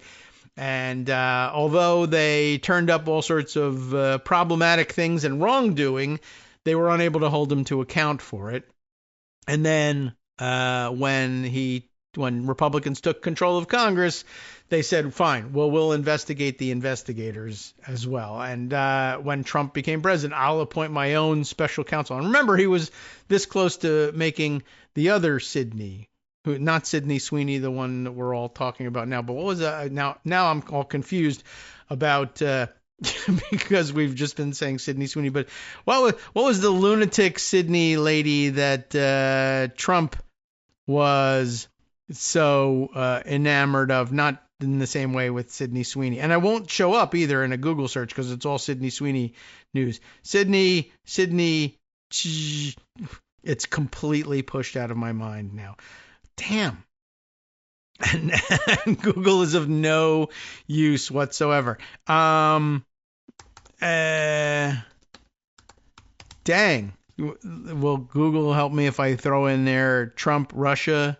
No, of course not. Somebody will find it and text it to me. Look at this AI slop has completely overwhelmed the actual important. There was Sidney Powell. Thanks, Mom. I knew you'd come through on that one. Sidney Powell. He was going to name her as the special counsel in that investigation too, and he didn't. And he went with John Durham, and it was AI is the worst thing to ever happen. Can you imagine? I'm trying to find out the real news, and it will just all it will tell me about is Sidney Sweeney. Anyway, I mean, I'm sure she's a nice person, but that's not what I was looking for. All right. So what's going on here? As we said, he appointed someone to investigate the investigators. He did the investigation. Remember that he prosecuted a couple of people. He lost, I think he prosecuted 3 people, and he lost twice, but he got somebody on some peripheral charge, and he ended up putting a report together that said, I find no evidence that there was any sort of hoax or conspiracy against Donald Trump to make up stuff that wasn't true about Russia. It just, you can believe it or not believe it, but no, there was no Hillary Clinton plan in the 2016 campaign to make stuff up and try to frame Trump. The only thing we did find is stuff that we believe is likely Russian disinformation. When we started saying maybe Hillary Clinton was trying to frame Trump, they started producing garbage that made it look like Hillary Clinton was trying to frame Trump, and then put that out there and said, no, this stuff is real. It's real emails, totally real. And we realized it was a fake pretty early on. But here's the evidence. I mean, here's the stuff that exists. that somebody tried to use to make us believe that there was a conspiracy against Trump in 2016. But we think we've found out pretty definitively that it's in fact Russian disinformation. And what has happened now is Trump allies in, the occupied intelligence community are saying, look what we found. Here are emails from Hillary Clinton's campaign trying to frame Donald Trump in 2016. No, those are the fake ones that we think the Russians tried to plant to make you believe that. And we put them all together as an appendix to the report that says, yeah, that thing that you think happened, it didn't happen. And here's some of the evidence that someone tried to make you think it happened, but it didn't. And you just didn't read the fine print on it. You got to watermark that stuff. Hi, everybody. It's me, David Waldman. Yes, the same guy who interrupts you all the time. Interrupting you one more time just to tell you again, another reminder that your contributions are what keep this show on the air, and patreon.com, patreon.com, is still among the easiest ways to make the sustaining subscription donations that keep us afloat. Are you ready for the pep talk about how our Patreon campaign is still going strong and growing? Well, too bad. Yeah, the plain fact is we actually are headed in the wrong direction, and whereas we once had about 175 monthly patrons, we're now actually down below 150. Time to recruit some more. Not exactly the kind of news I wanted to share, but there it is. For those of you in a position to support the show, patreon.com does make it easy to make those secure, recurring monthly contributions to do so. Patreon.com/KagroX gets you straight to our donation page. We've been through a lot together. The worst of the pandemic, we hope. The worst of the insurrection, we hope. So go ahead and treat yourself. You don't need an excuse. Give yourself the gift of a little something you enjoy in life. Support the show. And of course, if you happen to prefer using PayPal or even the Square Cash app, we're up and running on those options too. So thanks again, everyone, for all your support. We couldn't, or at least shouldn't, do it without you. Hope you'll be on board soon too. Thanks for all your support. All right, welcome back now to the Kagro in the Morning Show here on Netroots Radio. I got to start reading, or we're not going to get this on the record here. But this seems like pretty important, and you got to get it on in a place where we can refer back to it, incorporate it by reference later on. Is basically what I'm saying here. So again, and I said on our way out the window here. That's what we do when we take a 2-minute break. We jump out the window, and then we come back at the end. You got to watermark this stuff. I'm thinking here again about Marcy Wheeler. When she gets a hold of a screenshot or a photo or some sort of documentation of documentary evidence. I didn't know how to say that one exactly. But that is false. She will put it in, I don't know, Photoshop or some photo manipulation software and either stamp like big red letters false over it or put a big red, just very simply put a big red X through it. So when she circulates it on social media, it has some visual indicator of something's wrong with this. There's a big X through it, even if you don't know exactly what it means. And it's important because what ends up happening in cases like this, you'll see, as it's explained, but they take information that's being shared because it has been identified as misinformation or disinformation, and then saying, look, but it ends up being like the old joke, right? Coming in with a pile of dog crap in your hands. Look what I almost stepped in. I mean, that's essentially what's happening here. Look at this stuff. This is false. Can you believe they tried to make me believe this false stuff? But on social media, people just grab it and either take it out of context and give it their own context or just repost whatever your terminology might be for that same stuff. And then people either don't read the commentary around it or don't believe it or misunderstand it or whatever. And they just see the picture and they say, hey, look at this. But it needs to have the big red X through it in order to be useful in actually conveying the right meaning. But it might be the case that John Durham never wanted to convey the right meaning. He was hoping to prove something and was unable to do so. And then sort of back end, sneaks this stuff in through the back door and figures maybe later people will distribute it and everybody will somehow magically have their brains poisoned to believe that this stuff was real, even though I very clearly said that it wasn't. You can't blame me for it. Maybe that's going on. I don't know. So what's going on? This information is a 29-page annex to the special counsel's 2023 report and reveals that a foundational document for the Republican theory that there was this frame-up job in the works was most likely stitched together by Russian spies.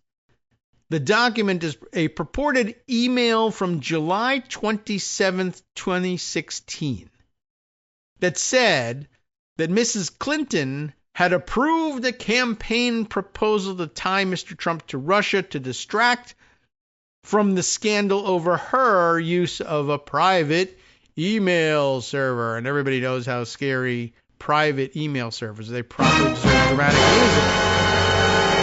You all remember but her emails, of course. So anyway, the release of the annex adds new details to the public's understanding of a complex trove of 2016 Russian intelligence reports analyzing purported emails that Russian hijackers said they stole from Americans. It also shows how the special counsel, John H. Durham, if you care, went to great lengths to try to prove that several of the emails were real, only to ultimately conclude otherwise. And I can't believe he actually was honest enough to conclude otherwise. That's really a surprise from these guys. But, there's still a little bit of old school left in that guy, I guess. The declassification is the latest disclosure in recent weeks concerning the Russia investigation. The wave has come as the administration is seeking, Trump administration, is seeking to change the subject from its broken promise to release files related to the disgraced financier Jeffrey Epstein, and how they think releasing other files will help excuse them from releasing some different set of files. Well, I can't because reasons. So you're releasing everything else in the world. I don't know. Not sure what the excuse is there. Even as the releases shed more light on a seismic political period nearly a decade ago, Mr. Trump and his allies have wildly overstated what the documents show, accusing former President Barack Obama of, quote, treason.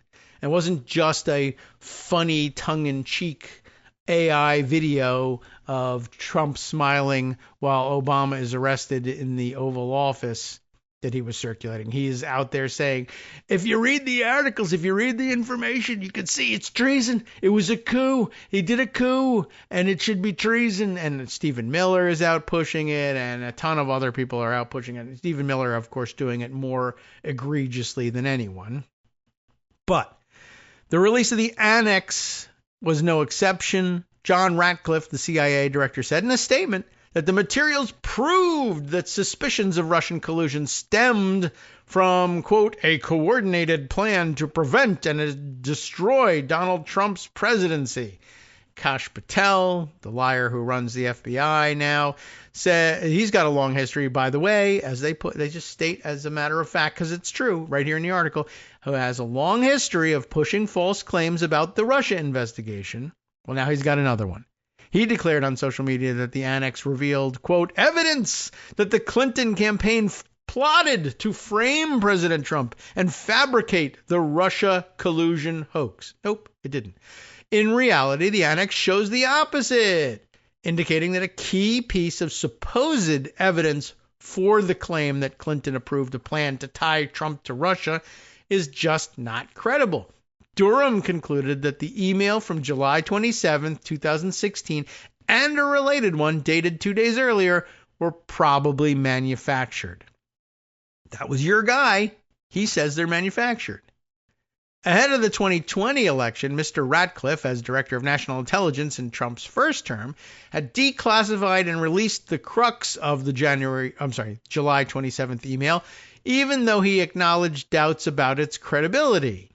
But he did it anyway. Isn't that weird? Officials did not know the accuracy of this allegation or the extent to which the Russian intelligence analysis may reflect exaggeration or fabrication, he said at the time. Among some Trump supporters, the message became known as the Clinton Plan Intelligence, as Mr. Durham put it in his final report.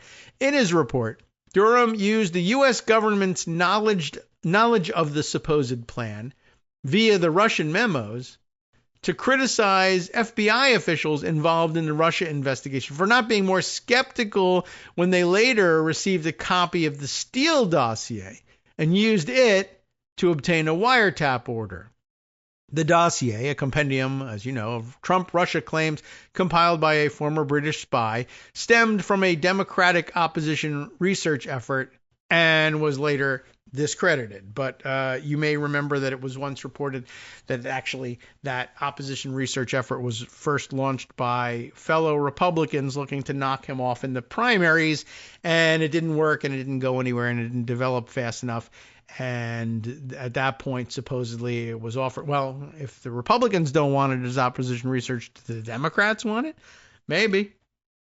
Whether or not the Clinton plan intelligence was based on reliable or unreliable information, or was ultimately true or false, Mr. Durham wrote, agents should, he says, have been more cautious when approaching material that appeared to have partisan origins, even though the origins appeared to be Republican, but whatever. I don't know why that's not mentioned anymore. Mr. Durham's report also mentioned that Mrs. Clinton and others in the campaign dismissed the allegation as ridiculous, positing that it was Russian disinformation. They've said so at the time. But Mr. Durham banished to the annex concrete details that he had found that bolstered her campaign's rebuttal, burying, until now, the conclusion that the email he called the Clinton plan intelligence was almost certainly a product of Russian disinformation. Isn't that amazing? They keep trying to fool you. I wonder why, because it keeps working. The annex shows that the person who supposedly sent the July 27th email, Leonard Bernardo of the Open Society Foundation's network, told Mr. Durham in 2021 that he had never seen the message and did not write it. The network is the philanthropic arm, you may remember, of the liberal financier George Soros, which is what makes them all, so scared, who has been made out, of course, to be a villain by Russian state media and by some American conservatives. Let's be honest. All American conservatives are trying their best. George Soros is the boogeyman to them, for sure. I mean, why soft pedal it?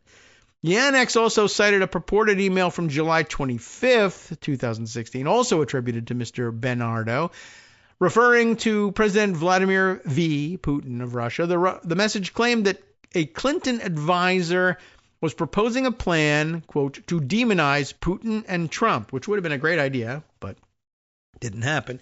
Adding, later, the FBI will put more oil into the fire. Now, that's important, not in this article so much as where Empty Wheel goes with this one. And I guess I can I know I have the link somewhere, but she goes on at great length, by the way, about this, remember, this email supposedly from the American Leonard Bernardo says, oh, there's a plan to demonize Putin and Trump. And later, the FBI will put more oil into the fire. Does that sound weird to you? Does it sound stilted?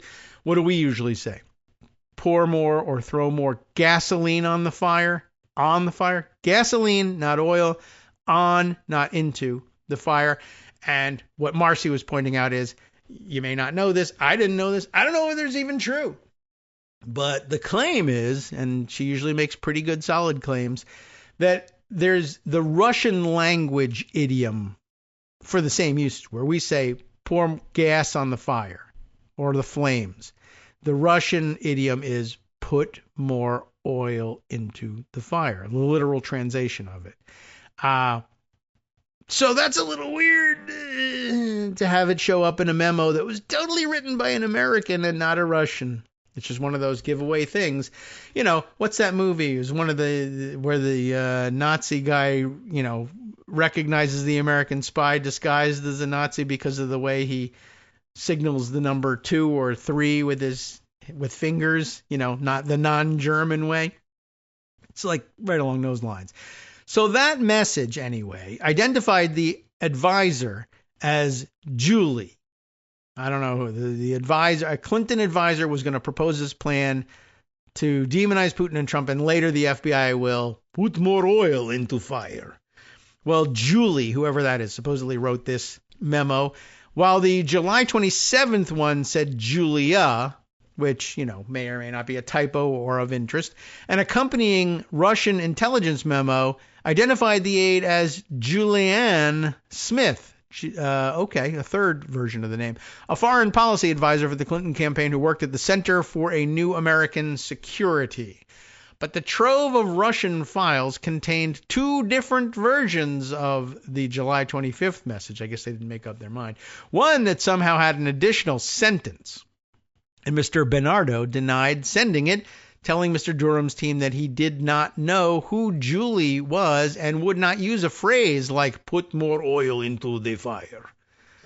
Ms. Smith informed Mr. Durham in 2021, and Smith is Julianne Smith.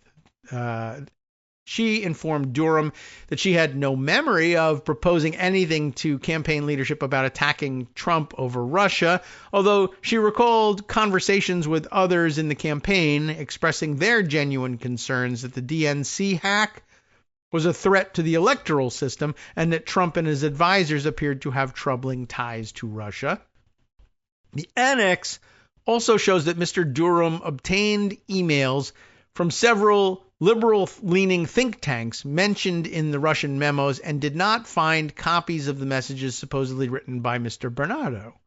There's no first R in that one. The think tanks included the Open Society Foundations, the Atlantic Council, the Carnegie Endowment for International Peace, and the Center for a New American Security, where Julianne worked.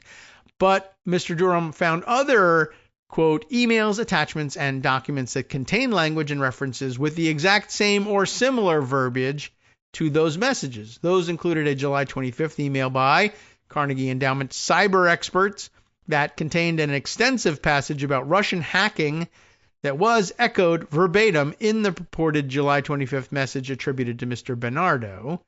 Mr. Durham also obtained text messages from Ms. Smith on July 25th, showing that she had unsuccessfully tried to determine whether the FBI had opened an investigation into the Democratic National Committee breach, although they did not mention Mr. Trump, and he obtained a July 27th email from Ms. Smith asking her colleagues at the think tank to sign a bipartisan statement criticizing Mr. Trump's denunciations of the NATO alliance as reckless and too friendly to Russia.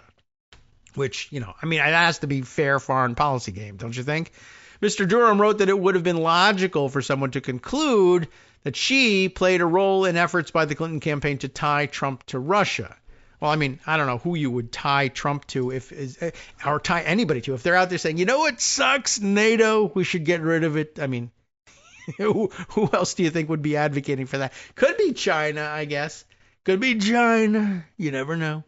Anyway, her July 25th text and July 27th email could be seen as support for the idea that such a plan existed, Durham added. But ultimately, in weighing all the evidence, Durham concluded that the Russians had probably faked the key emails, the annex shows, and maybe it's the direct translation of Russian idioms that helped convince him. Who knows? The office's best assessment is that the July 25th and July 27th emails that purport to be from Bernardo were ultimately a composite of several emails that were obtained through Russian intelligence hacking of the U.S.-based think tanks, including the Open Society Foundations, Carnegie Endowment, and others, it says. The Russian intelligence memos first came to public attention in 2017 after the New York Times and the Washington Post explored a decision by James B. Comey Jr., the former FBI director, to violate Justice Department procedure in publicly addressing the investigation into Mrs. Clinton, because emails. He sharply criticized her use of a private email server, but said no charges could be brought over it. So don't say anything. But he did. Mr. Comey later told Congress and an inspector general that he decided to be the face of the decision rather than allowing Justice Department officials to do so, as is typical, in part because of something in the Russian memos. A Dutch spy agency had hacked the memos from a Russian spy agency's server in 2016 and gave copies to the U.S. government. Two of the memos describe purported communications in January 2016 and March 2016 involving top Democratic Party leader Representative Debbie Wasserman Schultz of Florida, one with Mr. Bernardo and the other with a different official at the Open Society Foundations. The memos indicated that the Attorney General at the time, Loretta Lynch, remember her, was pressuring the FBI about the email inquiry and sharing confidential information about it with the Clinton campaign. But Mr. Comey and other officials also said they believed that the memos described fake emails, in part because the January one also said that Mr. Comey himself was trying to help Republicans win the election. In 2017, Mr. Bernardo and Ms. Wasserman Schultz said that they had never even met, let alone communicated about Mrs. Clinton's emails. The Trump administration has also declassified and released a report by Republicans on the House Intelligence Committee that summarized unflattering claims about Mrs. Clinton from the Russian memos without flagging suspicions that the trove contained misinformation. Of course not. Why would they do that? After the special counsel investigating the Trump campaign's ties to Russia, Robert Mueller issued his final report. The Attorney General at the time, Bill Barr, assigned Durham to hunt for evidence proving Trump's conspiracy theory that the investigation had stemmed from a deep state plot against him. In 2020, as the New York Times has reported, after Durham failed to find evidence on intelligence abuses, he shifted instead to trying to find a basis to blame the Clinton campaign for the fact that Trump's campaign had come under suspicion at all for colluding with Russia. Durham was never able to prove any Clinton campaign conspiracy to frame Mr. Trump, he did it himself, by spreading information that it knew to be false about his ties to Russia, but he nevertheless used court filings and his final report to insinuate such suspicions, of course, because he's Republican in the end. He brought charges of false statements against two people involved in outside efforts to scrutinize possible ties between Trump and Russia, both of which ended in quick acquittals. It went nowhere. And this was a garbage appendix of, here's the garbage that we found. Even we didn't believe it was real. But if you want to look at what we found that we ultimately concluded wasn't real, here it is. But they should have drawn red X's through it because you should have known that they were going to grab that and run with it. And they did. And as a matter of fact, Ben Smith from Semaphore posted on Blue Sky just the other day. This is, as he says, pretty remarkable. The New York Post and others are currently running with a document, guess which one, from the strange and fascinating Durham Annex that the Durham Annex, a few pages later, says is a Russian fake, all in the broader interest of debunking, quote, Russiagate. And here you should be saying, quote, debunking, quote, Russiagate. This is the New York Post version of the story we just read to you. Read the documents that prove Hillary Clinton okayed a plan to smear Trump with Russia collusion, says Josh Christensen on July 31st. Well, zoom right over his head, but that didn't help anybody or stop the New York Post from publishing it exactly as the Russians hoped the entirety of U.S. press corps would treat it. So there you have it. So you're going to have people out there saying, no, Durham was a great success. He proved the Russia hoax. How? With this document. Yeah, this document is part of the annex of information we think is Russian fakes that they tried to get you idiots to believe. 4 years later, you idiots are now believing it. That's extraordinarily dumb. But that's kind of where we've landed with this thing. What can I tell you? That's the truth of it. So you likely unraveled that story over the weekend, or if you were focusing on other things and thought you'd get back to it on Monday, now that's taken care of. I have another story that I should share with you that longtime Patreon supporter brought to my attention. Oh, God, more breaking news. I love it. This is the best kind. Let's go and take a look. A new jump in subscription. Raymond Archibald, thank you very much for jumping up from our old default $5 thing up to one of our fun new tiers. I really appreciate it. People are finding that easy to swallow, I think. The logic behind the tiers is a good one. Thank you so much for joining. I'm going to, even though I've just read it out loud, I'll take the time later to put it down on my card to make sure that I can note that I did thank you for doing so. I appreciate it. And we're going to have to make that the game. Every day, somebody's got to do it. Or you got to go out and beat somebody up and take their money on the street and do that. Something like that. Something along those lines. Okay. Thanks so much, Ray. And I appreciate it, along with Kim, who also made a similar move. I don't want to call out what people are doing exactly. I don't know if that's a great idea or not. But anyway, you can go and take a look. And remember, patreon.com, patreon.com/me/KagroX brings you to our page. You must have heard that 1,000 times by now. And, okay, I can't tell you how much I appreciate it and how much more you're going to hear about it in the next couple of days. It's working. And now I got to come up with some nice new fun things and a way to keep this campaign fresh and interesting. All right. I wanted to switch gears, though, to something else. And I went to look for the message I got via the Patreon, patreon.com/KagroX, where you can support us with a monthly. Yes, you get the idea. Paul W., a longtime supporter and correspondent, has sent a message bringing another article to my attention with a twist. He asked me in the message, was it you who noticed that he, Trump, has no idea what's in the frames? What are we talking about here? Well, I'll tell you. Here's the article that he sent to me. And yes, it was me. I do remember that. It comes from The Guardian, a new article basically about what Greg was telling us. The news media is now sort of taking note out loud about Trump's mental decline. So it's a great article in that respect and recounts a number of things. But what was Paul talking about?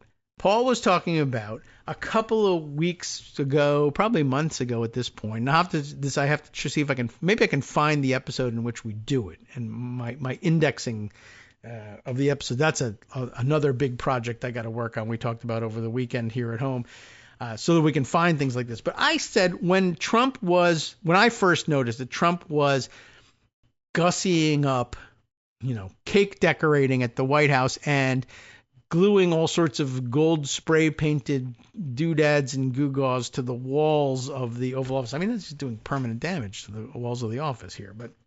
And then putting all sorts of, fake gilded garbage on the mantelpiece, et cetera, et cetera. But also that the walls were now covered top to bottom in portraiture, which, I guess he is sort of thinking along the lines of like English manor houses will do this, or that's classy, so we're going to do it. And there's lots of portraiture available, the previous presidents, other figures from American history, also, from the National Portrait Gallery, have all this stuff available. And what Paul had grabbed was a clip here from this article, and I will try and read a little bit of it to set it up. But the important clip was, now Trump admits it. Admits what? Remember, I had said, I don't think he even knows who's in these portraits.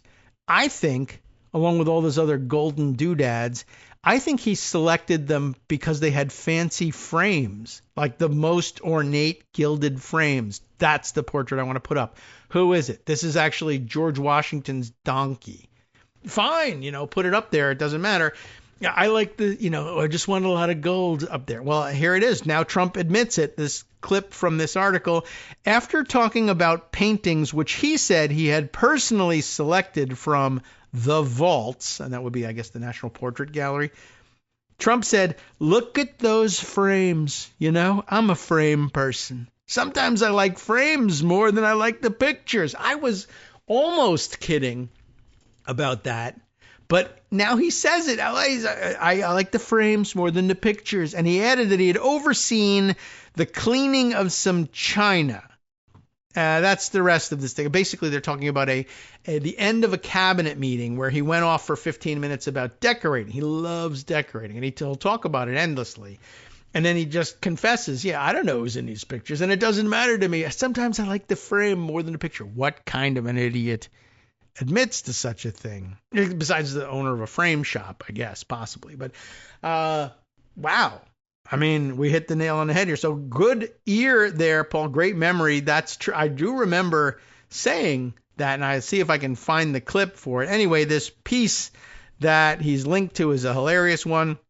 It's in The Guardian. It came out on Sunday, and it's Adam Gabbatt, Gabbatt, writing under the headline, and this one begins with a quote. He has trouble completing a thought. Now, I have that trouble too. Bizarre public appearances again cast doubt on Trump's mental acuity. So there it is, at least in The Guardian anyway, if not in the New York Times, which still thinks that he has a volatile side, which is different from, his regular side somehow. It's very interesting and fun. The premise of it is here in the subheader. Joe Biden was hounded for his age-related gaffes, but Trump's increasingly strange behavior has largely been ignored. And there's some good examples in there, most of which we took note of when they happened, of course. But what about my own example? Not only do I have trouble completing a thought, I have trouble remembering that you need to play the music so you can leave and give the microphone over to Justice Putnam so that he can cover all the rest of the stories that we blocked out with teaching people exactly why it was so ridiculous to circulate this Durham Report Annex at this late date. Anyway, all the examples are in here that you might have thought, all the latest ones from his trip to Europe, and not to mention all of the other foolish things that he has said, including his conflation. And I still maintain this one too, maybe one day will be proven to be the case, that his conflation, or as they put it here, confabulation of his uncle having taught Ted Kaczynski, the Unabomber. I maintain that there is a Goodwill Hunting element to this, and that he actually believes that he confuses his uncle teaching at MIT with the two professor characters in Goodwill Hunting, both one being alumni of MIT and one then teaching at MIT. And I think that's in his brain as fact to him. All right.